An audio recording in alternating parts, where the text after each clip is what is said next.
December 18, 1944, Philippine Sea, 300 miles east of Luzon, USS Dewey, DD-349. Lieutenant Commander C. Raymond Calhoun, commanding officer of the destroyer USS Dewey, watched his inclinometer swing past 70 degrees to port, then 72 degrees. At 73 degrees, physics dictated that most destroyers would capsize, the center of gravity rising above the point of support, stability lost, recovery impossible. The ship hung at that angle for seconds that felt like minutes. This isn't combat, this is execution by nature.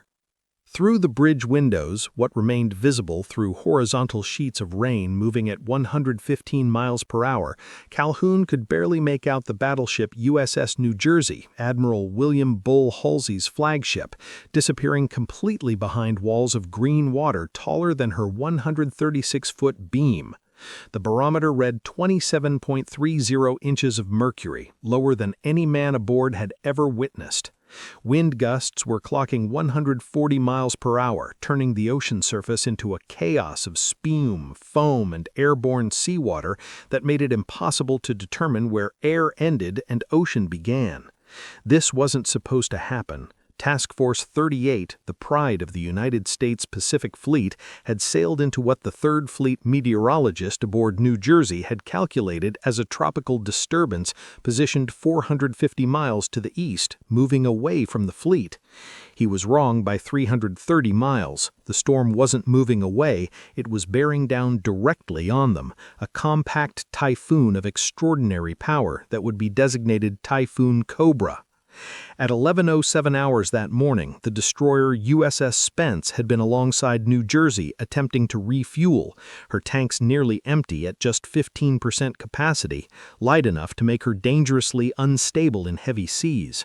By 11:40, she'd lost all steering control. By noon, witnesses aboard other ships reported seeing her roll completely over, her keel visible above the surface for a moment before she slipped beneath the waves. 317 men went down with her. Now Dewey was fighting for survival. Her number 1 smokestack had been torn loose by wind pressure, flattened against the deck like a discarded tin can, then ripped completely away. The forward boat davit, gone. Motor whaleboat, swept overboard. Fire rooms flooding through ventilation intakes, steam lines severed. Men below decks were pumping seawater into empty fuel tanks, desperately trying to lower the ship's center of gravity before the next roll sent them past the point of no return. The order to abandon ship never came. At 13:40 hours, the eye passed. By 1500, Dewey began responding to her rudder again. As darkness fell over the Philippine Sea, Calhoun looked out at an ocean that was nearly empty. 70% of Task Force 38's ships had been scattered across hundreds of square miles of ocean. Communications were chaotic, reports were fragmentary. But one fact was becoming clear. Ships were missing. USS Hull, missing. USS Monaghan, missing. USS Spence, confirmed sunk. Admiral Chester W. Nimitz would later state in his official report that Typhoon Cobra had delivered a more crippling blow to the 3rd Fleet than any it had ever suffered in action against the enemy. He was correct, but what happened next, the monumental engineering and logistics operation that restored the shattered fleet to combat capability in weeks rather than the months Japan anticipated, would demonstrate that America's true advantage in the Pacific wasn't superior firepower or brilliant tactics. If you want to understand the true ingenuity and scale of this recovery effort and how it shaped the rest of the war, support us with a like and subscribe if you haven't already. Now back to that logistics system that changed everything. It was a logistics system operating on a scale the world had never seen. The foundation for the fleet's rapid recovery had been established 3 months earlier at an atoll so obscure it didn't appear on most navigation charts outside classified Navy files. September 23, 1944, Ulithi Atoll, Western Caroline Islands. A regiment of the U.S. Army's 81st Infantry Division waded ashore on a ring of low-lying coral islands that barely rose 3 feet above sea level. The landing was unopposed. Japanese forces had abandoned the position months earlier, leaving behind just 17 soldiers, approximately 400 Micronesian inhabitants, and a small weather station. Admiral Chester Nimitz had spotted Ulithi while studying charts in his Pearl Harbor headquarters, planning the next phase of the Pacific campaign. What captured his attention wasn't the land, 40 islets with a combined land area of less than 1,000 acres, none larger than half a square mile. It was the water. The lagoon at the center of Ulithi's coral reef measured 20 miles north to south by 10 miles east to west, with depths ranging from 80 to 100 feet throughout, perfect for anchoring the largest warships. The survey ship USS Sumner conducted detailed soundings in late September and delivered a report that stunned fleet planners. The lagoon could accommodate more than 700 large vessels simultaneously, a capacity exceeding either Ulithi Atoll or Pearl Harbor itself. Ulithi's geographic position made it invaluable. Located 360 miles southwest of Guam, 850 miles east of the Philippines, and 1,300 miles south of Tokyo, the atoll sat at the precise sweet spot, close enough to support offensive operations against Japanese-held territories, far enough from Japanese airfields to provide reasonable security, positioned perfectly to serve as the forward staging area for the entire Central Pacific campaign. Within days of the initial landing, the first Seabees arrived. The 18th Special Naval Construction Battalion landed on October 1, 1944, followed by the 88th Naval Construction Battalion on November 11th. Their orders were unprecedented in scope. Construct a complete forward naval base on barren coral islands in less than 90 days. No existing infrastructure, no source of fresh water except rainfall, no port facilities, no buildings, nothing but reef, palm trees, and sand. They built it anyway. On Mogmog Island, construction crews erected what would become the largest recreation facility in the Pacific Theater, a complex capable of accommodating 20,000 troops daily.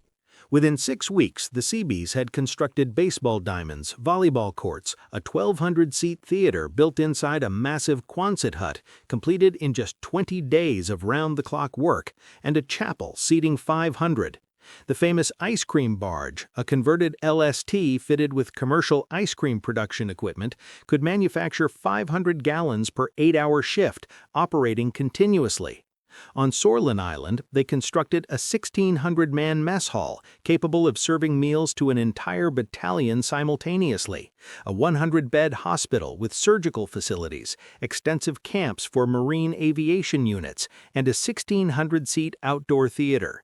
The island also became home to a massive landing craft depot, maintaining 105 LCVPs and 45 LCMs, the small boats that would serve as Ulithi's internal transportation system, ferrying supplies and personnel between ships and shore. On Falalap Island, Seabees expanded a modest Japanese airstrip, extending it to 3,500 feet, the minimum length required to handle Douglas R-5D Skymaster transports bringing critical cargo and replacement personnel from Guam. The eastern end of the runway extended 20 feet past the natural shoreline, supported entirely by pilings driven directly into the coral reef. But the real engineering marvel wasn't on the islands, it was floating in the lagoon itself. The Advanced Base Sectional Dock, ABSD, represented one of the war's most ambitious engineering concepts. Each section measured 256 feet long and 80 feet wide, capable of lifting 10,000 tons when pumped dry. Individual sections were small enough to be towed across the Pacific by ocean-going tugs. Once at Ulithi, 10 sections would be welded together side by side, creating an integrated floating shipyard 927 feet long, large enough to lift battleships, fleet carriers, anything in the U.S. Navy inventory up to 90,000 tons displacement, completely clear of the water. The assembled docks came with their own infrastructure, 525 horsepower diesel engines, 350 kilowatt generators, machine shops, welding stations, 15-ton traveling cranes with 85-foot operational radius, crew quarters for 600 men.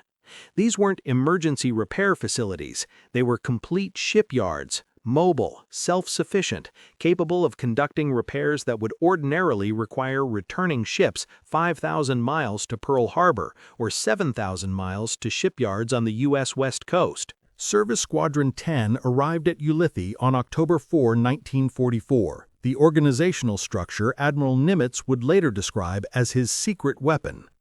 Commanded by Commodore Worrell R. Carter, Servron 10 was a mobile repair and logistics fleet unlike anything previously conceived in naval warfare. Repair ships like USS Ajax functioned as floating machine shops equipped with optical shops, metallurgy laboratories, complete stocks of base metals allowing fabrication of any alloy needed to manufacture any part required. Water distillation ships like USS Abaton converted seawater to freshwater at industrial scale, critical for an atoll where rainfall provided the only natural fresh water supply. Ammunition ships, provision ships, refrigerator ships, oilers, everything a major naval base required, all afloat, all mobile, all positioned to support the fleet wherever operations demanded. By mid-November 1944, Ulithi was operational. Over 9,000 personnel staffed the base. Pontoon piers, filled with sand and gravel and then sunk to the lagoon floor, provided moorings for supply ships carrying fuel, ammunition, provisions, and spare parts. Seabees were handling more than 20,000 tons of cargo monthly, transferring supplies from transport vessels to combatant ships anchored throughout the lagoon. The floating dry docks stood ready, their massive steel sections assembled, ballast systems tested, crews trained. On December 11, 1944, Task Force 38 sorted from Ulithi for airstrikes against Japanese airfields on Luzon in support of the Mindoro invasion. 7 days later, nature intervened. The ships began limping back into Ulithi on December 21st, and the full magnitude of the catastrophe became apparent. USS Monterey, a light carrier, had suffered a devastating hangar deck fire during the typhoon when aircraft broke loose from their tie-downs despite triple securing chains. 20 Grumman F-6F Hellcats and TBM Avengers became battering rams, smashing into each other and bursting into flames as aviation gasoline ignited. The fire spread through fuel vapors accumulated in the enclosed hangar deck as the carrier rolled up to 25 degrees, far beyond normal operational limits. 3 crewmen died fighting the blaze. 18 aircraft were destroyed or so badly damaged they were jettisoned overboard. Among the junior officers who helped fight the fire was Lieutenant Gerald R. Ford, future 38th President of the United States, serving as the ship's officer of the deck and assistant navigator. USS Cowpens reported similar catastrophe. A Hellcat fighter had broken free despite being chalked, tied down, and chained, smashing into the catwalk and starting fires. A bomb-handling truck weighing over a ton rolled across the hangar deck, struck another fighter's fuel tank, and ruptured it.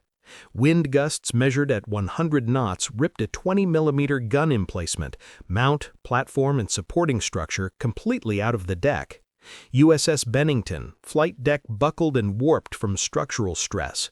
USS Hancock, severe hull flexing from extreme rolling, structural integrity compromised.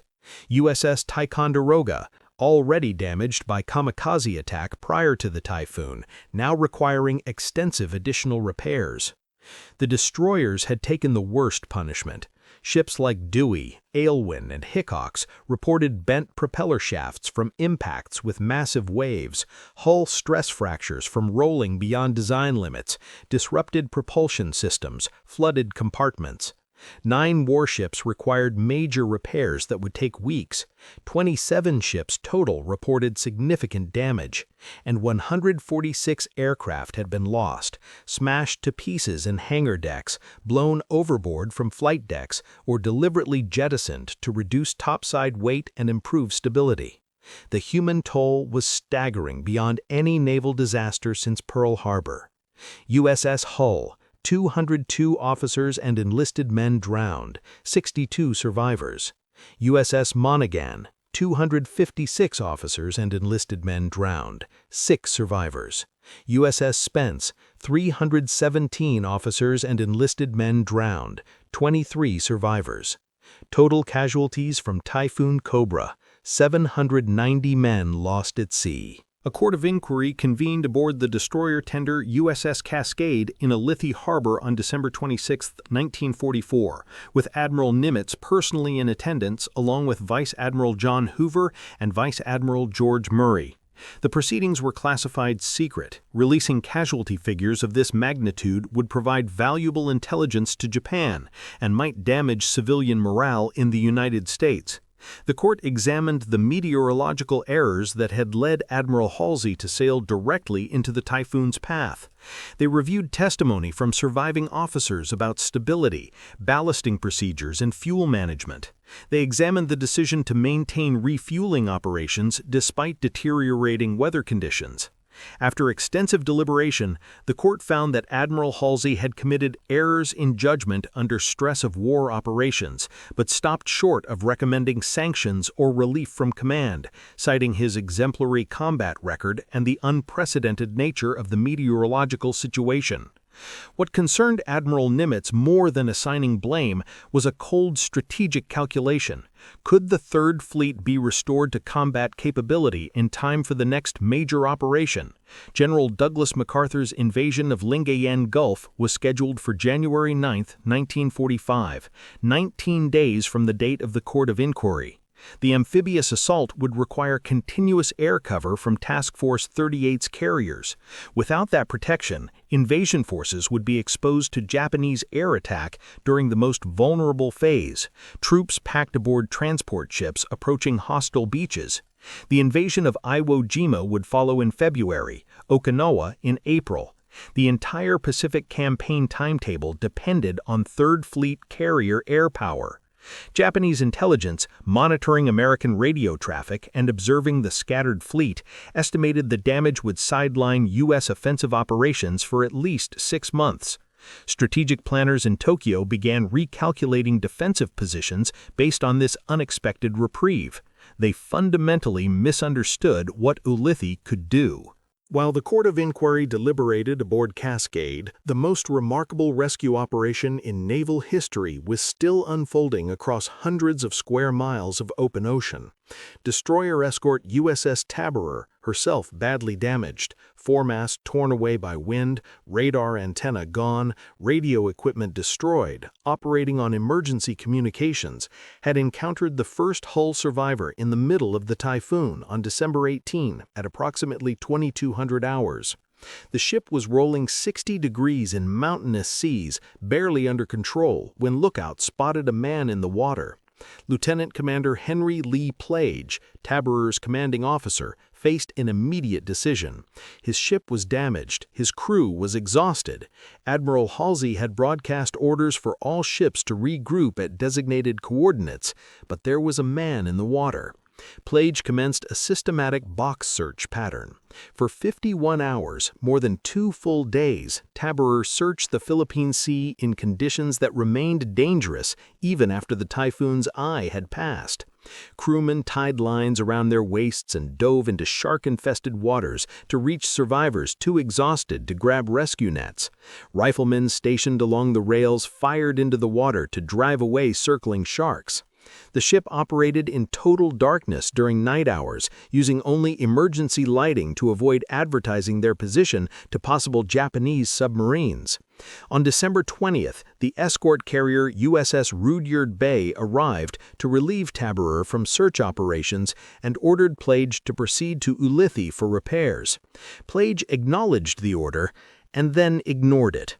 Continuing the search, Taborer's crew spotted another group of survivors that morning. By noon on December 20th, when Taborer finally shaped course for Ulithi after being physically relieved by 2 destroyer escorts, the ship was carrying 55 survivors, 41 from Hull and 14 from Spence. The destroyer USS Brown, conducting her own search operations, rescued the only 6 survivors from Monaghan, plus an additional 13 from Hull, 19 men total. 18 more survivors from Hull and Spence were recovered over the next 3 days by other ships of the Third Fleet conducting systematic grid searches across a 2,800 square mile area. In all, 93 men who had been aboard the 3 destroyed destroyers were pulled from the water alive. Of more than 800 men who went into the Philippine Sea during Typhoon Cobra, less than 12% survived. When Tabarer finally entered Ulithi Lagoon on December 25, Admiral Halsey personally came aboard. On December 29, in a ceremony aboard the damaged destroyer escort, Halsey presented Lieutenant Commander Plague with the Legion of Merit for courageous leadership and excellent seamanship. The entire crew received Navy Unit Commendation Ribbons, the first such awards ever presented for a rescue operation in U.S. Navy history. But even as these ceremonies unfolded, the real work at Ulithi was already well underway. The rapid restoration of Third Fleet after Typhoon Cobra was possible because of a strategic decision made years earlier, a decision that fundamentally redefined how the United States would project naval power across the vast Pacific. In 1942, Navy planners confronting the geographic reality of the Pacific theater faced a seemingly insurmountable problem. The Pacific Ocean spans more than 64 million square miles. Japan controlled most strategic islands. Traditional naval doctrine required damaged ships to return to major shipyards for repairs. Pearl Harbor was 5,000 miles from the Philippines, San Francisco 7,000 miles. A single round trip for battle-damage repairs meant 4 to 6 weeks out of action, thousands of miles of dangerous transit through submarine-infested waters, massive fuel consumption, and the effective removal of major combatants from the order of battle for months at a time. Japan's defensive strategy explicitly depended on this logistical reality. Their war planners calculated that geographic distance would exhaust American logistics capacity faster than combat would deplete Japanese forces. Ships would spend more time traveling than fighting. The industrial might concentrated on the U.S. mainland would be negated by the tyranny of distance. The American answer was Service Squadron 10 and the revolutionary concept of the mobile forward base. Everything a major continental naval base could accomplish: dry dock repairs, parts fabrication, hull welding, propulsion system overhaul, electronics repair, medical care, resupply, even recreation facilities would be replicated on mobile, floating platforms that could be positioned anywhere the fleet operated. Instead of ships returning to bases for repairs, bases would move forward to the ships. The ABSD floating dry dock system was the technological centerpiece.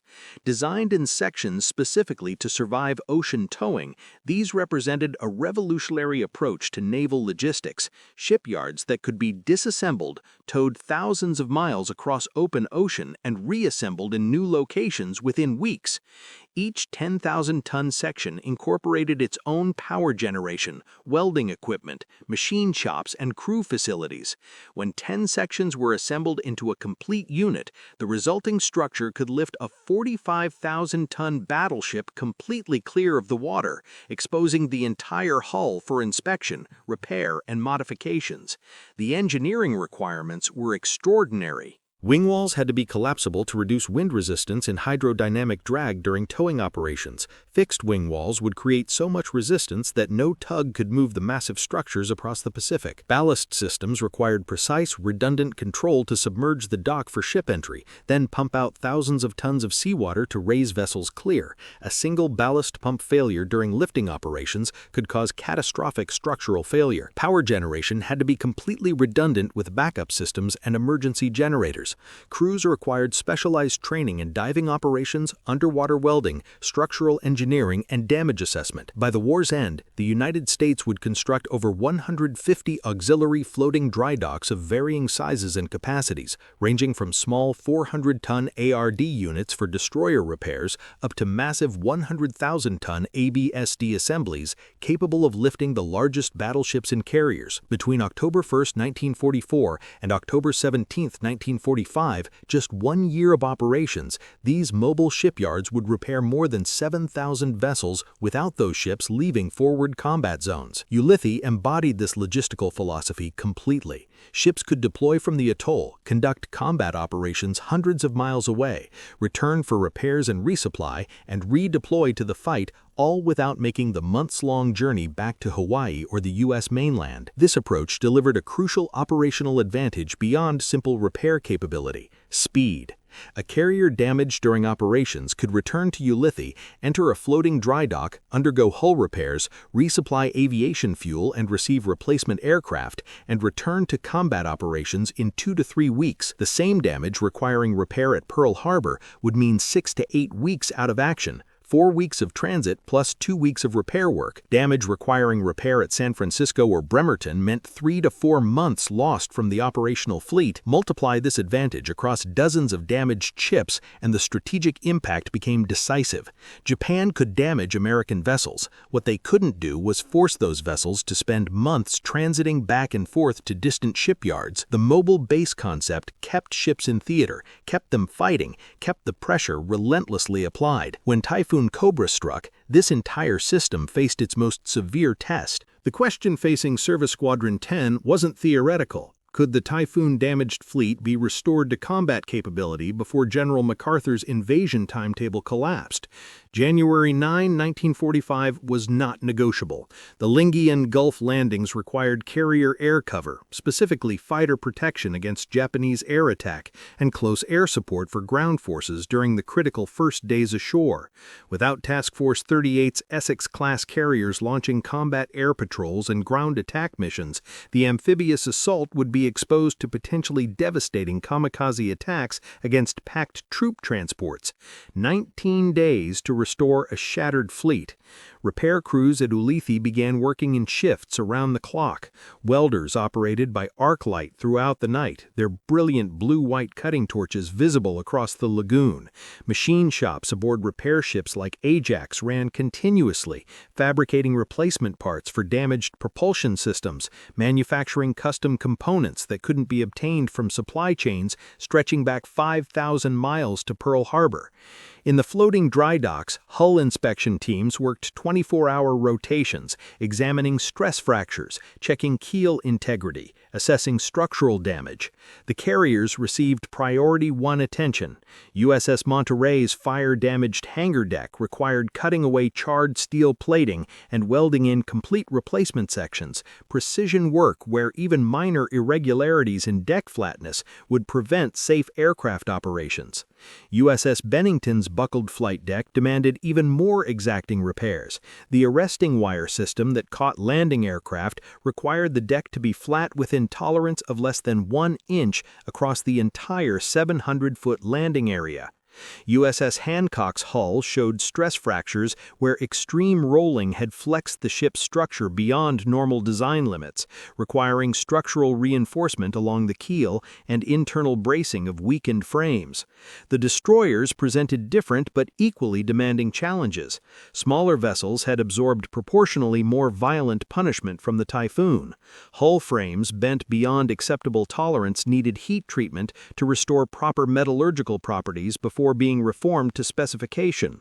Propeller shafts bent by massive wave impacts required complete replacement, a job impossible without lifting ships entirely clear of water in the floating dry docks.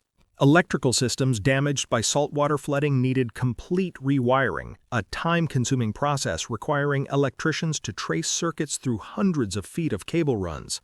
Ballast systems that had failed during the typhoon, contributing directly to the capsizing of Hull, Spence, and Monaghan, required redesign and modification on surviving destroyers to prevent future catastrophic failures. All of this unfolded while maintaining normal fleet operations.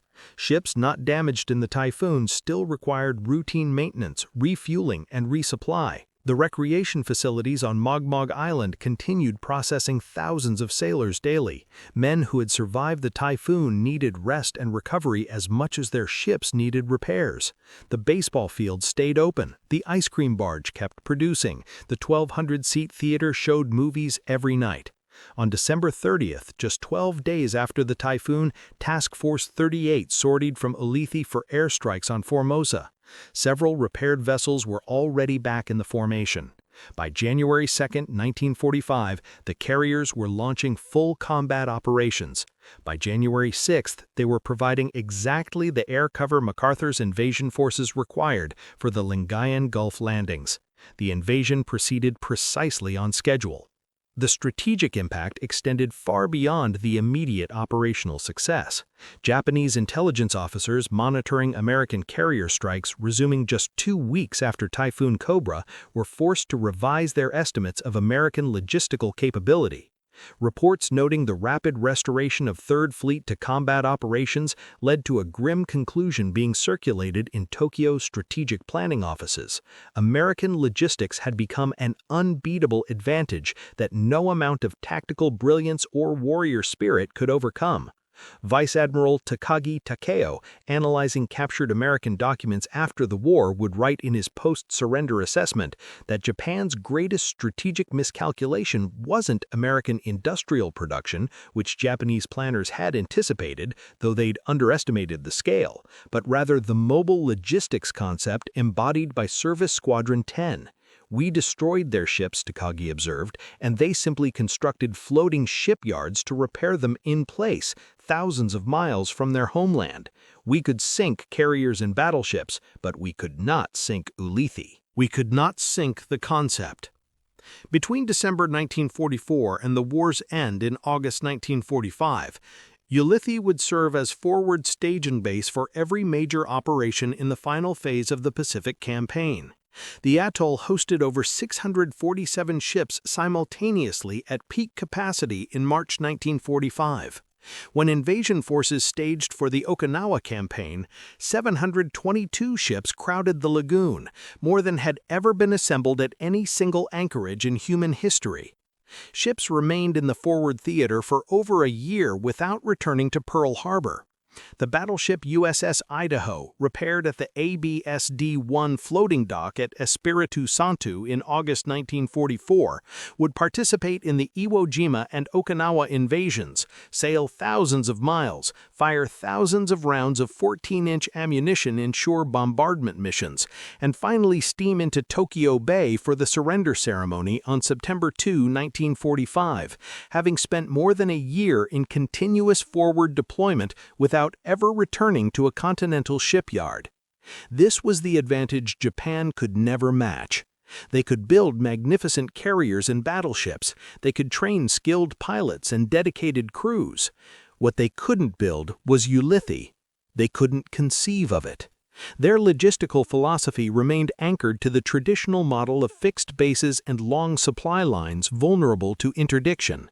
America had invented something new, the ability to move entire naval bases across an ocean.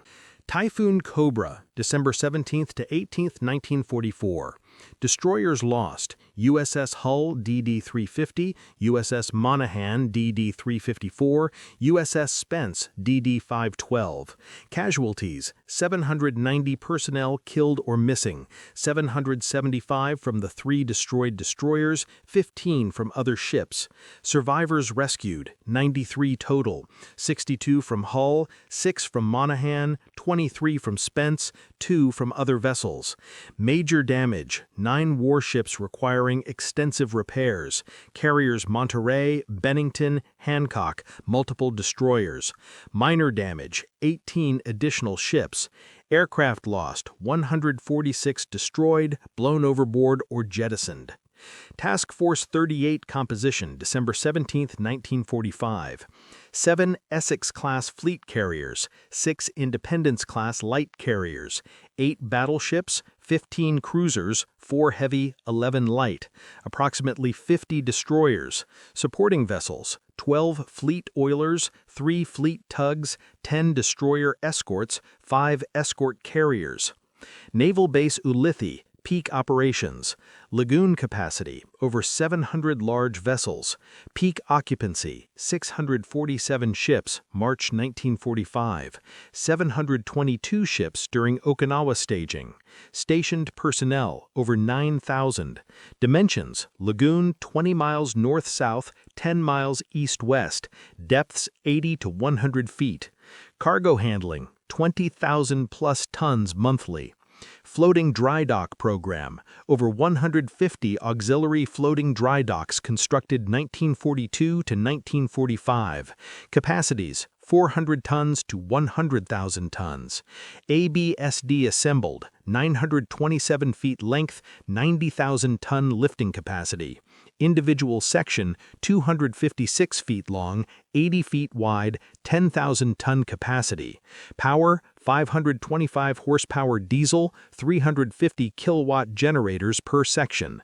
7,000 ships repaired October 1944 to October 1945 in forward areas. Recovery timeline. December 18, 1944, Typhoon strikes Third Fleet at sea. December 21 to 24, damaged ships arrive Ulithi. December 30th, Task Force 38 sorties for Formosa strikes, 12 days post-typhoon. January 2, 1945, full combat operations resume. January 6th to 9th, air cover provided for Lingayen Gulf invasion, on schedule. When Japan surrendered on September 2, 1945, aboard USS Missouri in Tokyo Bay, dozens of ships anchored in that historic harbor bore scars from Typhoon Cobra. Repaired at Ulithi, returned to service within weeks, present at the Victory. The typhoon that should have crippled the Pacific Fleet for 6 months had delayed major operations by less than 2 weeks.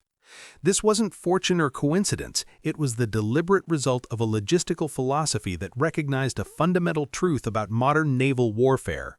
Victory doesn't belong to the nation that builds the most powerful ships. Victory belongs to the nation that can sustain those ships thousands of miles from home, repair them in forward positions, and keep them fighting continuously. Japan built magnificent vessels, the super battleships Yamato and Musashi, fleet carriers whose aircraft had struck Pearl Harbor and ranged across the Pacific. But they couldn't build Ulithi. The concept of a mobile, floating naval base that could be positioned anywhere in the Pacific, capable of repairing everything from destroyer propeller shafts to carrier flight decks, never entered Japanese strategic planning. Their logistics remained tied to fixed bases, traditional supply chains, and the assumption that distance would exhaust American resolve. They were wrong about every assumption. The mobile base concept pioneered at Ulithi would define American naval logistics for the next half-century. During the Korean War, floating dry docks from World War II returned to service, repairing ships in forward positions off the Korean peninsula. During Vietnam, the same principles applied. Mobile repair ships, floating bases, forward logistics support that kept vessels on station instead of forcing them back to distant shipyards. The last section of ABSD-1, the first major floating dock deployed to the Pacific in 1944, wasn't decommissioned until 1998, 54 years of continuous service. The principles established at Ulithi, distributed production, forward logistics, mobile repair capability, integration of supply and combat operations became foundational to American power projection doctrine. When the U.S. Navy deploys carrier strike groups today, those formations still carry their own repair ships, supply vessels, and ammunition ships. They're small floating bases operating on the same concept Commodore Worrell Carter and Service Squadron 10 proved in the Pacific. Bring the base to the fleet. The men who built Ulithi in 3 months on barren coral were Seabees, naval construction battalions whose motto, "We build, we fight," captured the dual mission perfectly. The men who operated the floating dry docks worked in obscurity, their massive shipyards classified secret and never mentioned in wartime press. The men who dove into shark-filled waters to rescue typhoon survivors did so knowing Admiral Halsey had ordered all ships to regroup at designated coordinates, knowing they were disobeying direct orders. None of them were seeking recognition. They were solving problems. That's what Typhoon Cobra ultimately revealed, the unglamorous, critical reality that wars are won by the people who keep things running when nature or the enemy breaks them. 3 destroyers capsized in the Philippine Sea because of meteorological errors, ballast miscalculations, and design trade-offs that prioritized firepower over stability, human decisions and systemic failures, not enemy action. But the fleet recovered because other humans, working within a revolutionary logistical system, made different decisions and applied engineering solutions at unprecedented scale. The storm was a disaster that killed 790 men and damaged dozens of ships. The recovery was proof of a principle that Japan never grasped. American logistics could absorb almost any setback and convert it into operational advantage within weeks. Japanese strategic planners expected 6 months of respite. They received 2 weeks. And then the war continued, inexorably, toward Tokyo Bay and the surrender ceremony aboard Missouri. The same battleship that had served as Halsey's flagship during Typhoon Cobra, repaired at Ulithi, back in action, present at the end. The typhoon that almost won the war for Japan instead demonstrated exactly why they'd already lost.